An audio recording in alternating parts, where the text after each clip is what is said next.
የሲዳማው ክልል ፕሬዝዳንት ከፌደራል የመጡ ባለስልጣናትን አላናግርም ብለዋል።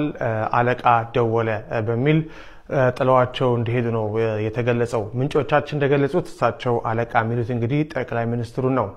ከሰሞኑ የፌደራል ባለስልጣናት ወደ ሐዋሳ ሄደው ነበር። ከ3 ቀናት በፊት ብልጽግና እንደገለጸው እነዚህ ባለስልጣናት የሄዱት አካባቢ ማህበረሰብ እያነሳ ያለውን ጥያቄ ለማዳመጥና በወቅታዊ ጉዳዮች ላይ ለመወያየት በሚል ነው።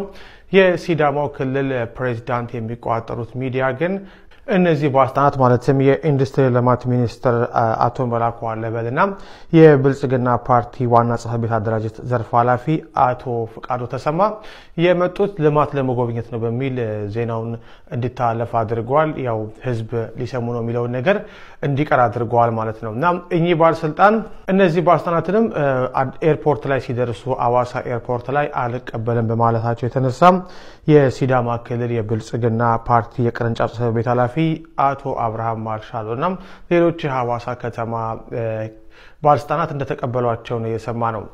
እነዚህ ባለስልጣናት በሲዳማ ክልል እየተስተዋለ የተባለውን የመልካም አስተዳደር ችግር በተለይም ደግሞ አቶ ደስታ ሌዳሞ ትንሹ አብዲ ኢሌ ሆነዋል በሚል በህዝብ እየቀረበ ያለውን አስተያየት ለማዳመጥ ነበር የሄዱት።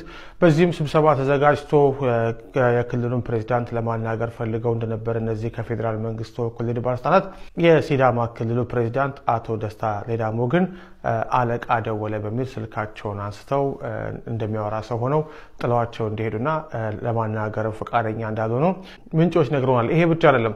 እነዚህ ከፌደራል መንግስት ተወክለው የሄዱ ባለስልጣናት ሐዋሳ በነበሩበት ሰዓት ላይ እነሱን ለማናገር ፈቃደኛ ሲሆኑ ቀርተው ሆን ብለው የጸጥታ ኃይሉን ብቻ ሰብስበው ስብሰባ ሲመሩ ነበር በሚል መረጃዎች ወጥቷልና ከጸጥታ ኃይሉ ጋር ምንድን ነበር ሲያወሩ የነበረው? ምንድነው የሆነው? ለምንድነው ለፌደራል መንግስት ተወክለው ለመጡ ሰዎች አልታዘዝም ያሉት የሚለው ነገር አነጋጋሪ እንደሆነ ምንጮቻችን ገልጸዋል። በደስታ ሌዳሞ ጉዳይ ላይ ሌሎች ተጨማሪ በርከት ያሉ መረጃዎችን ያዝን በመሆኑ በዩቲዩብ ገጻችን ላይ ሙሉ መረጃ እንድትከታተሉት እንጠቁማለን። ሄኖክ ዘሀበሻ ብላችሁ ዩቲዩብ ላይ ፈልጉን።